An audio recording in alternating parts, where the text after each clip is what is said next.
6, 5, 4. Suddenly, a sharp turn toward the Pentagon. Any hunch why he didn't keep going? I have a hunch. Details from the tower never heard before.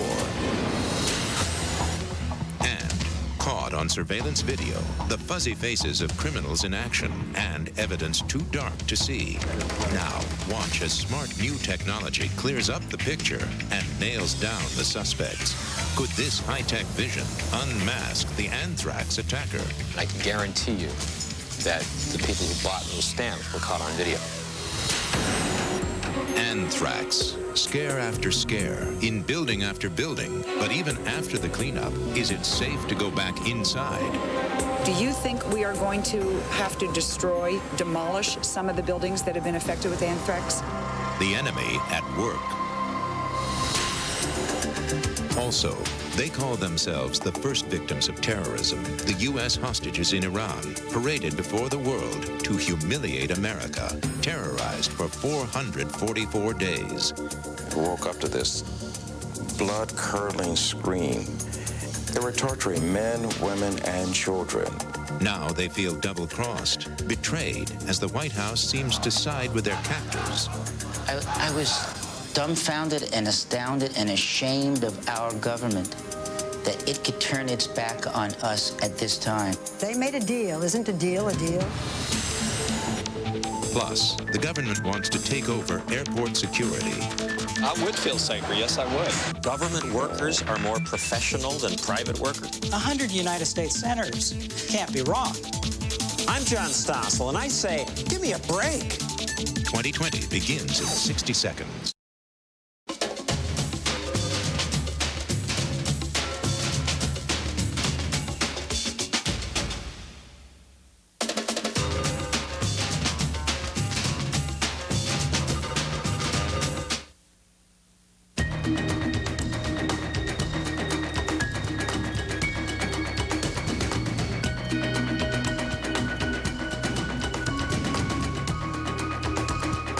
And now, from Times Square in New York, Barbara Walters. Good evening, and welcome to 2020. Tonight, the tragedy of September 11th, told as you have never heard it before. For the first time, overcoming their emotional trauma, two of the air traffic controllers on duty that day are able to talk about the tension in the tower and their desperation as they watched the disaster unfold, helpless to stop it. What actually happened? Chief Investigative Correspondent Brian Ross with the final terrible minutes of American Flight 77.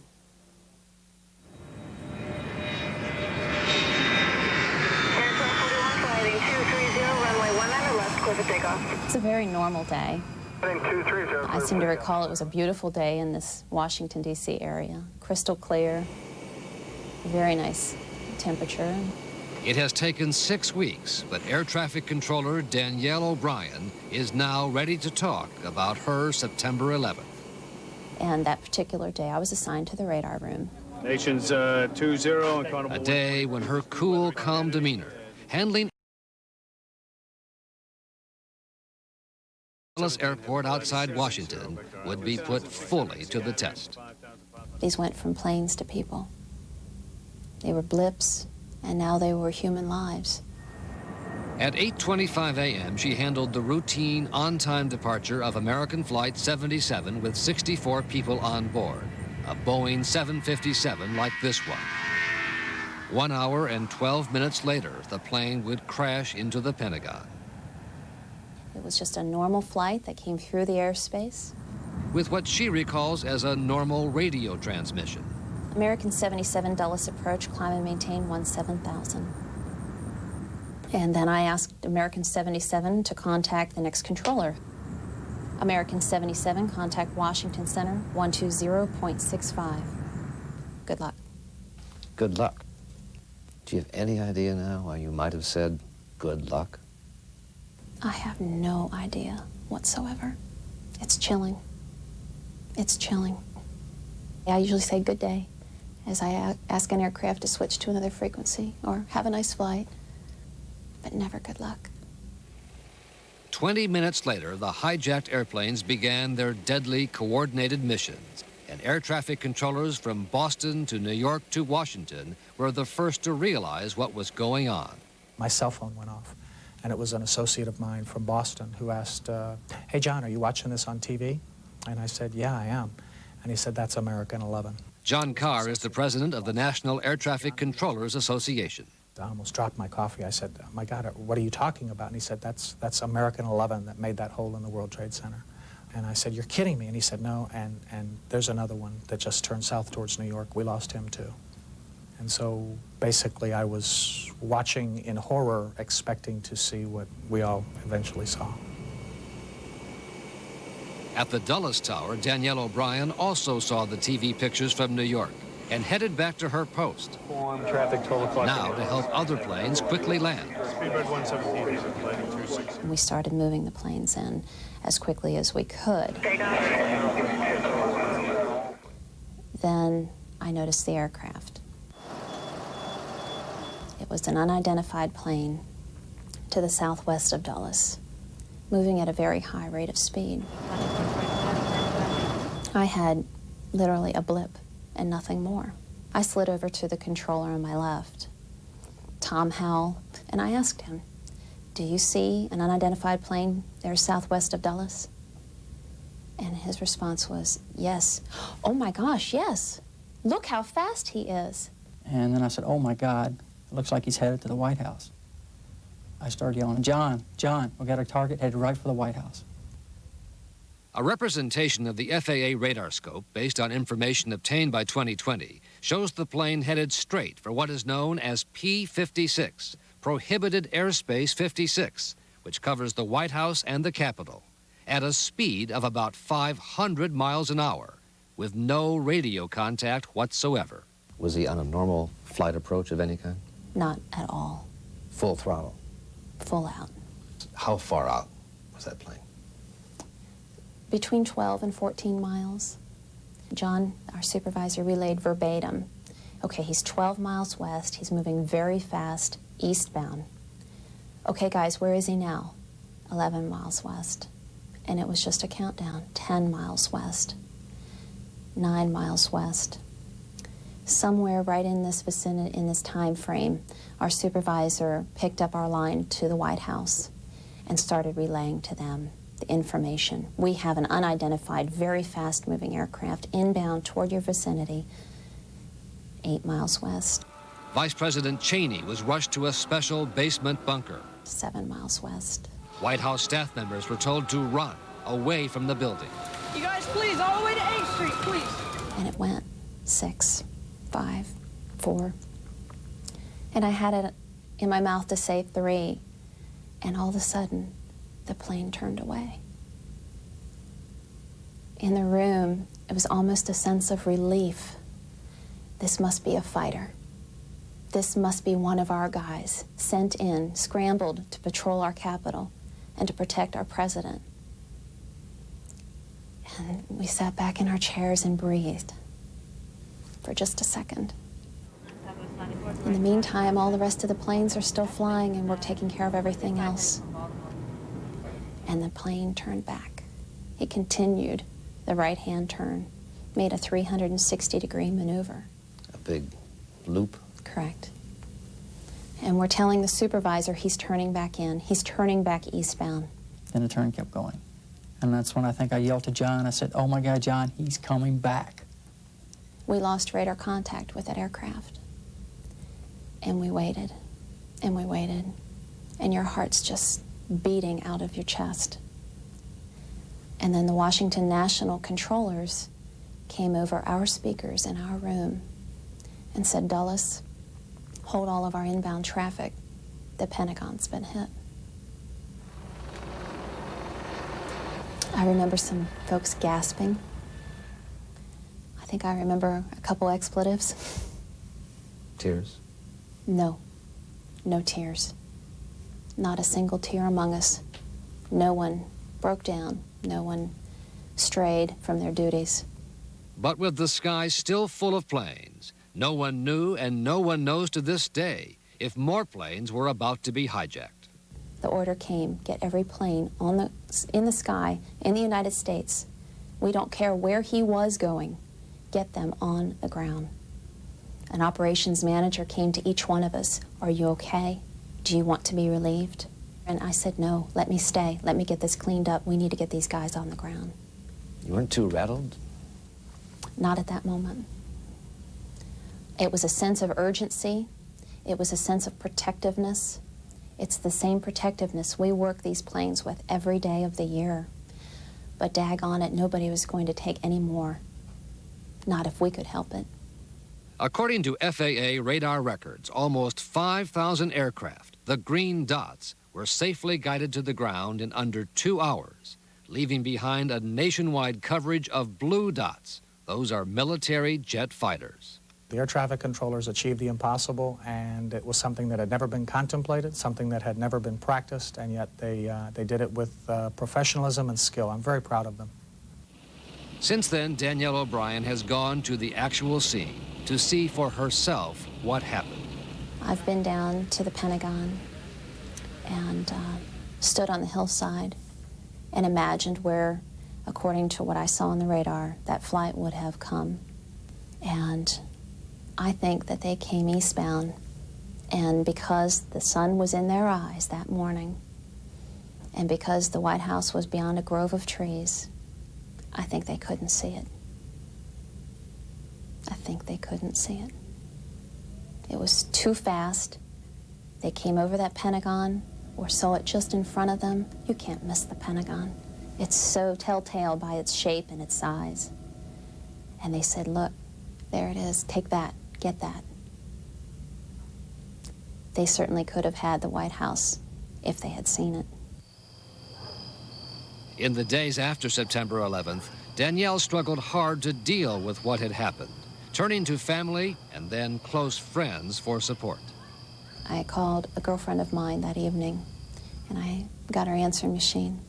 And I said, you're not going to believe what I've been involved with today. And I said, you know, American 77, I saw him. I saw it all. Call me. And Tuesday evening lapsed and Wednesday lapsed, and I hadn't heard from her, which was very odd. And then Thursday she called, and she sounded different on the phone. She said, did I understand your message right? And I said, yes, it was amazing. And I started just blurting out everything. And she said, Danielle, she said, Bob was at work that day. My husband was at work that day in the Pentagon, and he's missing. Last week I went to his funeral. It's real personal. This one? Danielle is now taking some time off to spend with her family. She has yet to tell her two children, Kennedy and Garrett, what their mother actually experienced that day. Kennedy, do you like this one? And so how are you doing? I think like the rest of the nation, I have good days and bad days. Are there bad dreams or nightmares? Sure, absolutely. I've sat up straight in bed many nights, reliving it, re-seeing it, rehearing it. The one that comes to mind most, dreaming of the green pool in front of me. That was part of the radar scope. It was a pool of gel, and I reached into the radar scope to stop that flight. But in the dream, I didn't harm the plane. I just held it in my hand. And somehow that stopped everything. Oh, Brian, would that she could have. Indeed. You know, the plane that the brave passengers took down in Pennsylvania, do we know now where that plane was heading? The theory is that plane was bound for the U.S. Capitol, and that this flight, American 77, was supposed to hit the White House, the terrorist 1-2 punch in Washington.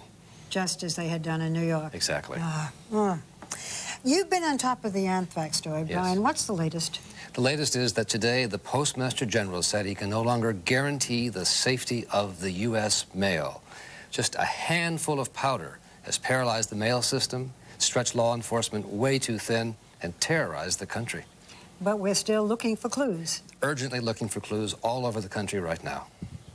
We'll be talking about that. Thank you, Brian. And we'll be right back. When 2020 returns. Would you be surprised if there's an arrest in the anthrax cases based on photo evidence? Next.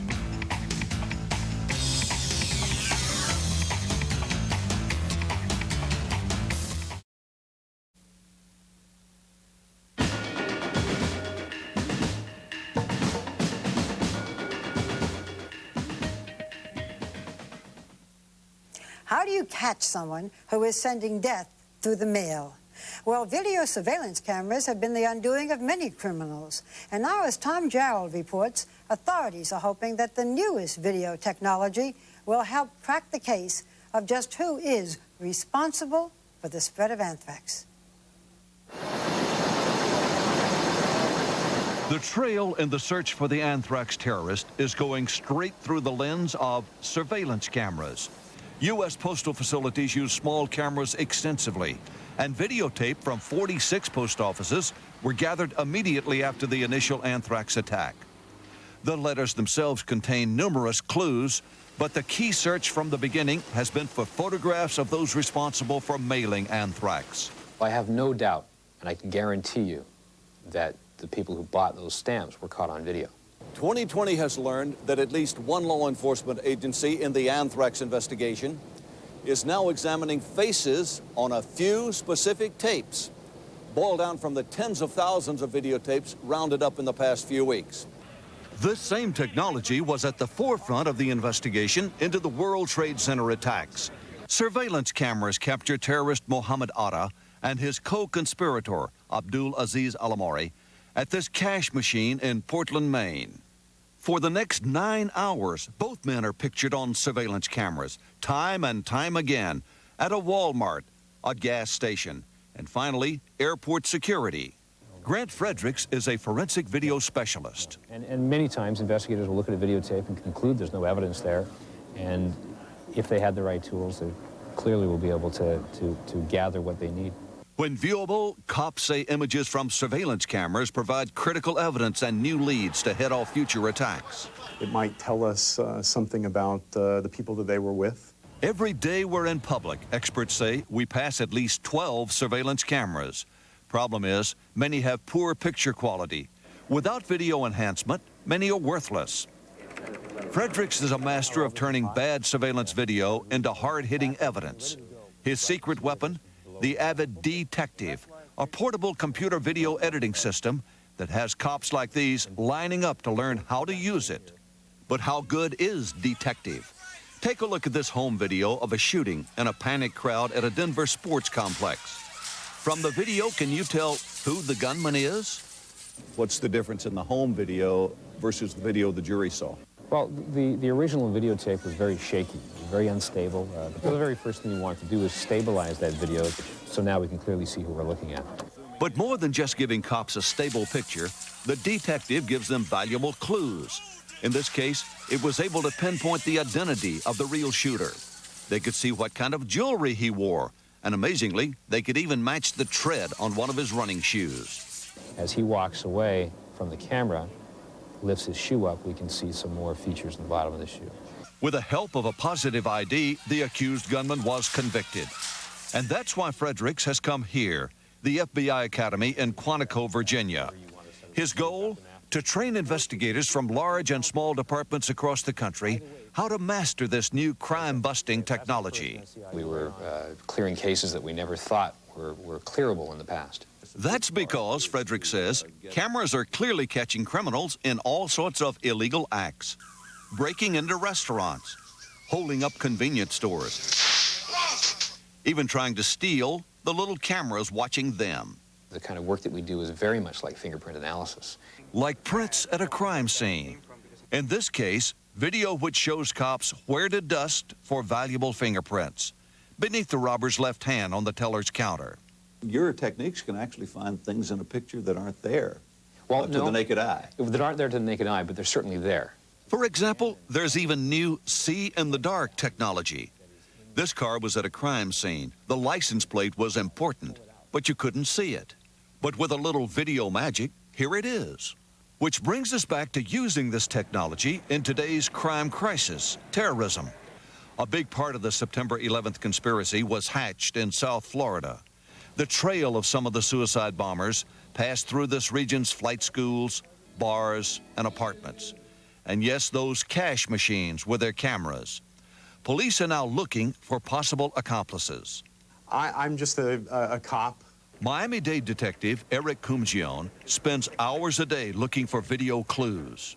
We analyze every single frame to see if there's information that we need. And as terrorism has entered the perplexing new world of germ warfare, similar clues may be tucked away in cameras somewhere. Would you be surprised if there's an arrest in the anthrax cases based on photo evidence? No, wouldn't be surprised at all. I would suspect that there will be video evidence in this investigation. We'll be right back. When 2020 returns. Nobody can ever say this environment is 100% free of spores. Next.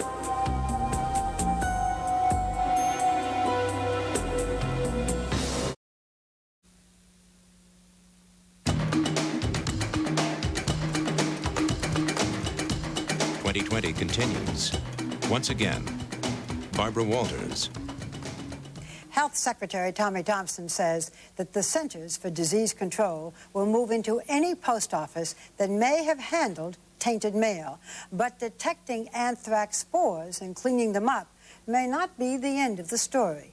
Lynn Shure has a warning from a town that discovered the staying power of anthrax. They are the most unlikely characters in this entire eerie drama.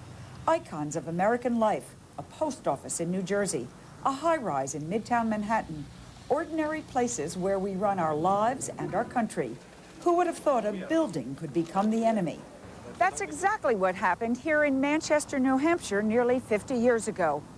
This parking lot where I'm standing was once a 4-story brick building, a thriving textile mill that employed hundreds of people. But in 1957, it became the site of America's first epidemic of inhalation anthrax. The decision to destroy that factory is a chilling warning of what could happen to today's anthrax sites. For nearly 20 years, workers at the Arms Textile Company turned the wool from goatskins into coat linings for wealthy American consumers. There were occasional cases of skin or cutaneous anthrax from contaminated animal hides. Anthrax was also known as wool sorter's disease, and it was considered to be an occupational hazard, just taken in stride. But as Manchester's current public health director, Fred Russick, told me, alarm bells went off when at least 3 workers fell ill with coughs and soaring fevers in the summer of 1957. They had the more lethal inhalation anthrax. All died. Arms Textile did not clean up, instead giving workers a vaccine tested by this man, Dr. Philip Brockman. But 9 years later, one more death. A man from the next-door machinery plant. How could that happen? The only source of Bacillus anthracis spores that we could identify would be the textile company across this alleyway. That's when the state took action. The recommendation was that the mill should close. But closing that old building with plenty of cracks and crevices for spores to hide was not enough. So the decision was made to decontaminate and tear the building down, and the combustibles, such as the timbers and stuff, were burned on site. What, you're telling me that this was basically a double scrubbing situation? Then they were going to tear it down and burn all the combustibles. Right. They even decided to bury the bricks that once formed the mill's walls. Well, they were hauled down from where the mill site is, about a mile up the river here, in enclosed trucks, and that was meant to be so that it wouldn't be spread. And they were dumped someplace where we are now. I don't know exactly where, and nobody else seems to know exactly where. John Mongan was the mayor of Manchester during part of the time the plant was being decontaminated. What exactly are you concerned about with those bricks? Well, it's not only the bricks that are here, it's the bricks that aren't here. That so many of the bricks were stolen. And if they were stolen, then there's patios all over Manchester with spores in them. Could be. The bricks were pronounced clean, and in fact, there's been no reported anthrax in Manchester since 1966. But the question remains, can anthrax spores and the threat they pose ever be totally eliminated from a building? When we do the cleanup, whatever disinfectant we use, it will completely eradicate the spores.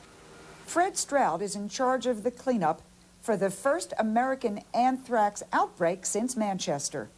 His job is to make the American Media Building in Boca Raton, Florida, safe. The contamination may be on flat surfaces, it may be on furniture, it may be on rugs, and we'll have follow-up testing to ensure that they are completely eradicated. Stroud will spray the same substance that was used at our ABC News headquarters in New York. It's basically peroxide on one side, which is the catalyst, and it's surfactant-based, almost like, and I don't want to be this simple, but it's almost like a dishwashing solution. When the two mix, they penetrate the outer covering of the anthrax spore, and they kill the spore. No spores have been found at ABC, and some of the areas are back in use. But even though sleek modern buildings are easier to clean than the old mills of Manchester, the head of AMI says he'll wait until after the cleanup to decide whether his editors and photographers feel safe enough to return. No such doubt for this man on the front lines. I feel very comfortable, rehabilitating these facilities. If it was my home and I had anthrax in my home and I treated it with this substance, I would be very happy to go back into it. We'll be right back. When 2020 continues. I signed the confession. I was totally wiped out after that tremendous amount of guilt that I betrayed my country.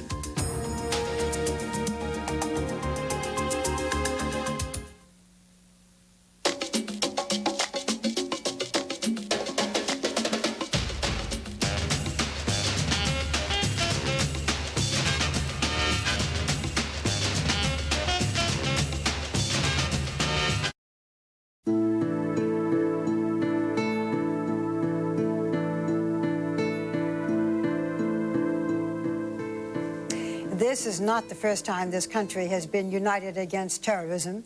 None of us who lived through it can forget the plight of the Americans taken hostage in Iran more than 20 years ago. For more than a year, their fate was uncertain as President Carter tried to win their freedom. And when they were finally released, the hostages were America's heroes.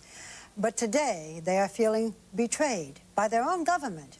They're battling not with Iran, but with Washington. Have they become the victims of terrorism for a second time? We were stripped naked, told to face the wall, put our hands up, and the guards behind us, someone was giving the command, ready, aim, fire. Iran, 1979. The American-backed Shah was overthrown by fiercely anti-American supporters of the Islamic fundamentalist leader, the Ayatollah Khomeini. Iranian militants stormed the U.S. Embassy in Tehran. For the next 444 days, 52 Americans were held hostage. They were subjected to relentless abuse and humiliation, kept in solitary confinement, even tortured. Charles Jones was a communications officer at the embassy. To hear them actually click the bolts back, and what you're doing, you're expecting the bullets to slam into your body. And they did that a couple of times. This was done to terrify you. To terrorize us. After months of negotiations, their release triggered an outpouring of national unity and patriotism. But to free them, the U.S. government had to make a deal that forbid the hostages from seeking retribution. Now these three men, along with the other former hostages, are defying that agreement and suing Iran for $8 billion. It's a controversial case pitting them not only against Iran, but the U.S. government. But before you can understand the controversy, you have to understand what happened to them. Retired Lieutenant Colonel David Rader was a military attaché. Probably the lowest point of my entire period was when I refused to sign a document contrary to the best interests of my country. A confession, so-called a confession that I was a spy. They told me that if I would not cooperate, they were going to kidnap my handicapped and legally blind son.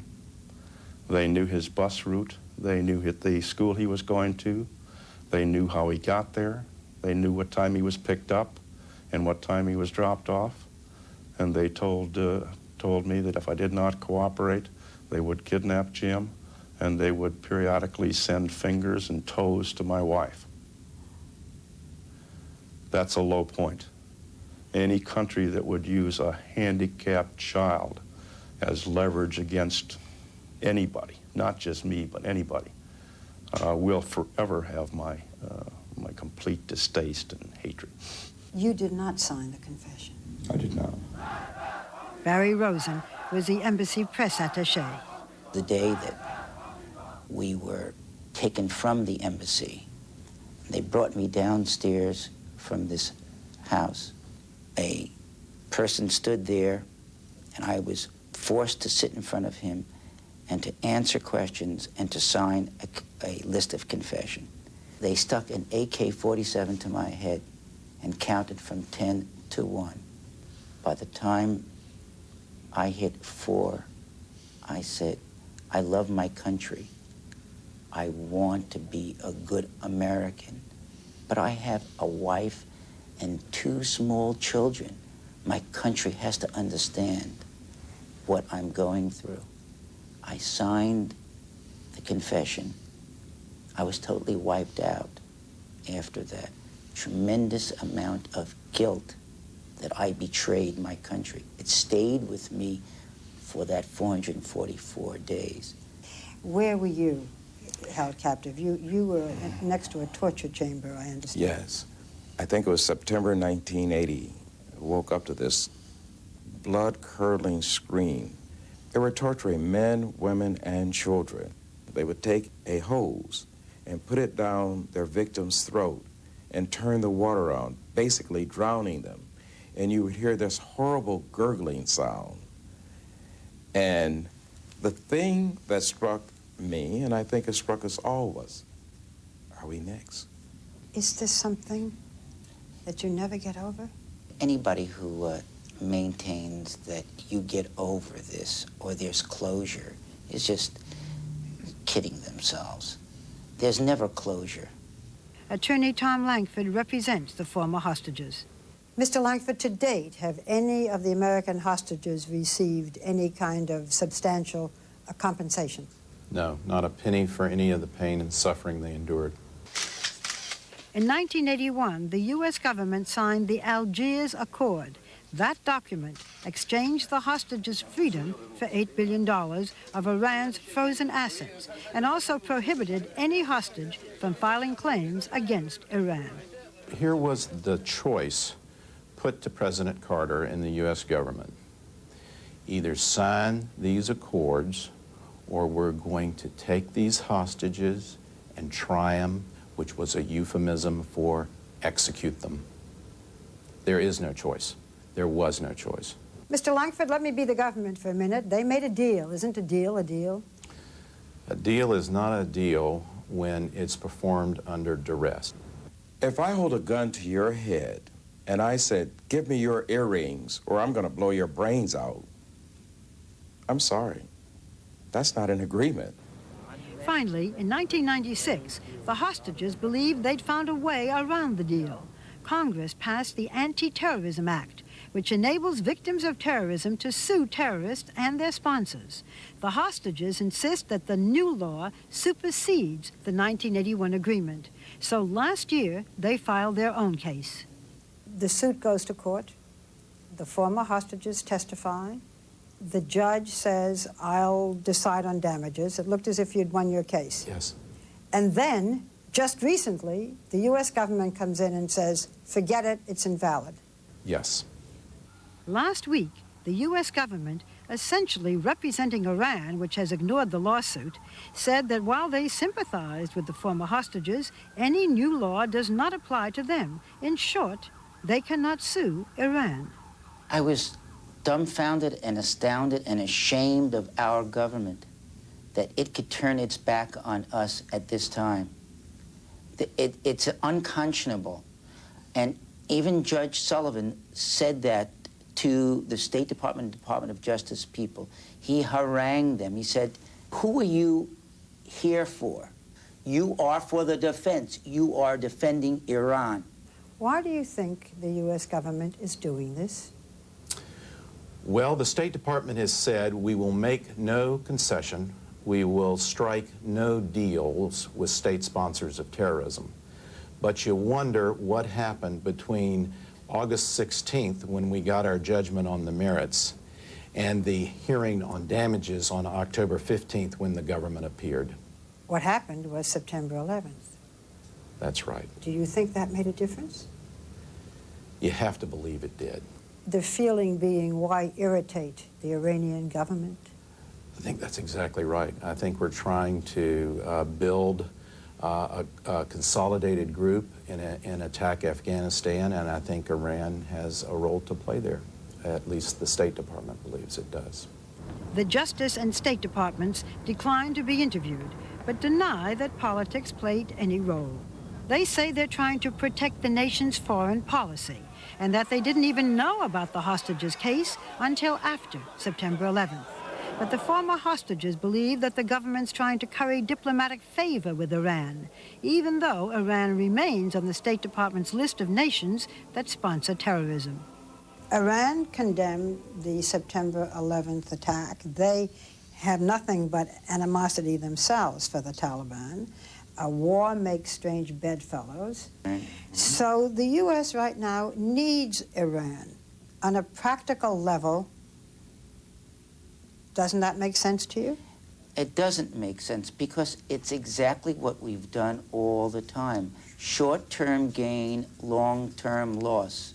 Iran is always angry at us. The State Department is fooling itself to think that in some way, shape, or form, we can have an agreement and some sort of relationship with Iran because of September 11th. It will never happen. Barbara, there isn't anybody in this entire group that doesn't support President Bush's war on terrorism. We just believe that we're the first step, that you start at the beginning. We were the first hostage-taking in the modern era. In December, the court will hear the government's arguments to throw out the case. So you have to fight this out in court? Yes. What if you lose? I think it sends a terrible message to state sponsors of terrorism. Would you take this case all the way up to the Supreme Court? Yes. It's that important a principle. We were the victims of international terrorism, and Iran must pay the price. The matter will also now be taken up by a House and Senate conference committee. South Carolina Senator Fritz Hollings is championing the cause of the former hostages. We'll be right back. When 2020 returns. We need the domestic equivalent of the Customs Service. But it's Customs that let the hijackers in. Give me a break. Next.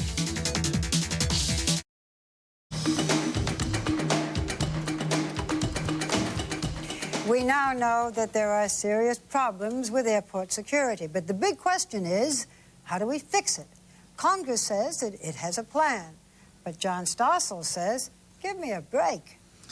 Because, Barbara, we all want to make flying safer. But I get nervous when every single senator says, we know the solution. Let government run things. They quickly held a vote. The ayes are 100, the nays are 0. Every single one of them agreed. From now on, government should run airport security. If it doesn't have federalism, it doesn't work. You can't professionalize if you don't federalize. And now these congressmen are sponsoring a similar bill in the House. They say it should be law already. This is a matter of life and death. Most people we interviewed agreed. When the federal government gets involved, it's a good deal. I think that's a fantastic idea. I would feel safer, yes, I would. And it just sounds right. Got a problem? Professionalize it. Bring in the government. But wait a second.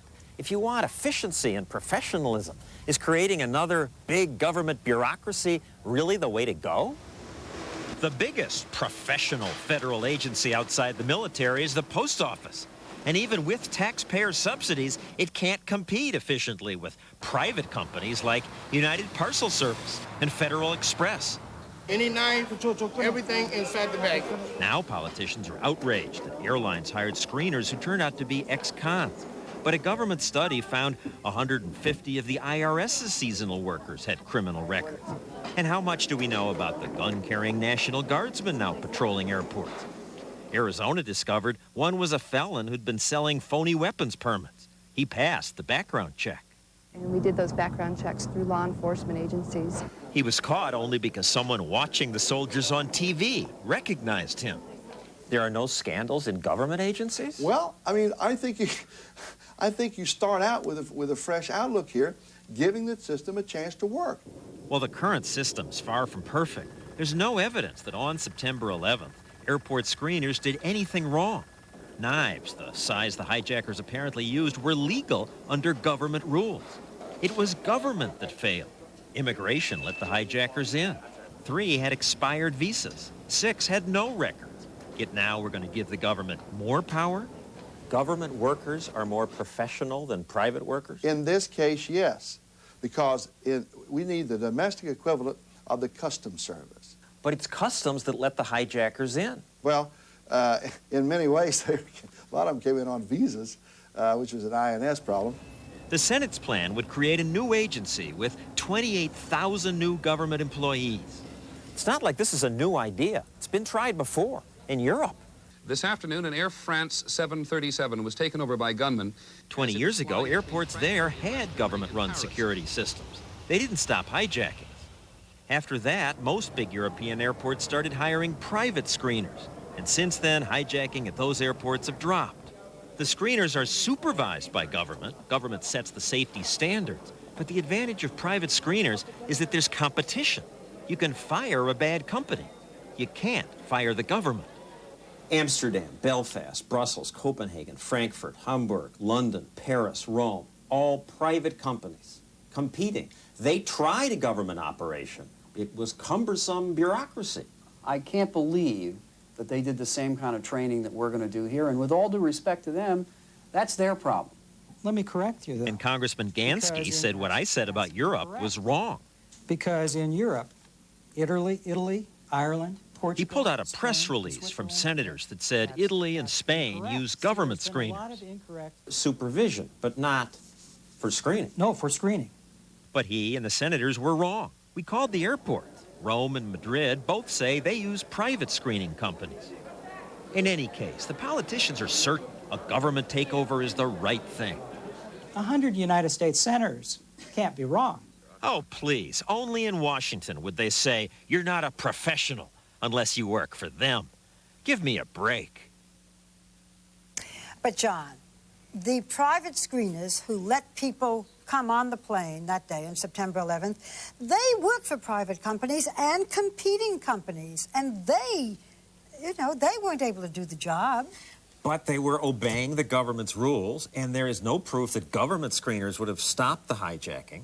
The key is to have those companies competing, but to have tough standards enforced by an FAA that punishes companies that don't spend the money or slack off. You can fire a company, as we said, but you can't fire the government. And that's your point. That's my point. Keep the government out. Well, if you want to join the debate over airport security, log on to John's webpage at abcnews.com. It's an important debate. Thank you, John. Thank you. And that's our program for tonight. We thank you for joining us. I'm Barbara Walters. I'll see you tomorrow on The View. And for all of us here at 2020, good night.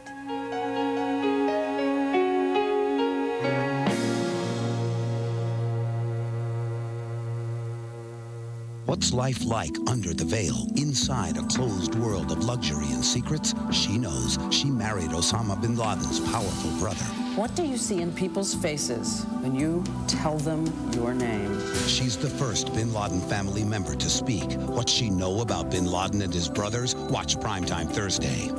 This has been a presentation of ABC News. More Americans get their news from ABC News than from any other source. Julia Roberts and Cameron Diaz, My Best Friend's Wedding, ABC this Saturday. Halloween is 1 week away, and most people say their plans won't change this year. And severe storms like these in the Midwest could hit East Tennessee tonight.